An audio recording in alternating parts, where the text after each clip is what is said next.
ခင်စီကြိုက်တဲ့သူဆိုတော့လေခိုင်းလဲခင်စီဝယ်စားနေကြပေါ့နော်ဒါပေမဲ့ကြာလာတဲ့ခါကျတော့ပါသူကဈေးကောင်းတယ်လေနော်အဲ့ခါကျတော့ကိုကတောက်ဖို့ပဲတိတ်မယ်ဆိုပြီးတော့ဒီနေ့တော့လိုအပ်တဲ့ပစ္စည်းလေးတွေကိုဝယ်လာပြီးတော့အရင်ဦးဆုံးအရွက်ကလေးတွေကိုကိုလိုချင်တဲ့အနေထားလောက်လေးတွေကိုဖြတ်ပြီးတော့စားရည်နဲ့3နာရီလောက်စိတ်ထားပါတယ်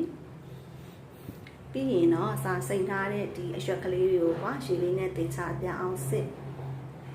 ရှေးစင်စင်လေးစစ်ပြီးသွားတဲ့အခါမှာတော့ဇာငါစက်သွန်အနီးရဲ့စက်သွန်ဖြူရဲ့ဂျင်းတက်အနေငယ်ရဲ့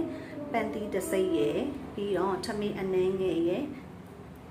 ငုတ်တီးအစိမ့်မုတ်ပေါ့နော်ဒါလေးရဲ့ထည့်မယ်ပြီးရင်ငါပြားရည်လေးရဲ့တခြားလေးရဲ့ကိုထည့်ပြီးတော့ပလန်တာလေးနဲ့ကြိတ်လိုက်တဲ့အခါမှာတော့ဒီလိုနေထားလေးရသွားပြီပေါ့နော်ရသွားလိုက်တဲ့ဒီကြိတ်ထားလိုက်တဲ့အနှစ်ကလေးတွေကိုကခုနကရှေးစင်စင်လေးနဲ့ဆက်ထားလိုက်တဲ့ဒီအရွက်ကလေးတွေနဲ့ရောတမအောင်မှွေလိုက်တဲ့အခါကျတော့ဒီလိုပုံစံလေးဖြစ်သွားပြီပေါ့နော်ဒီရွက်ကလေးစားငါလေး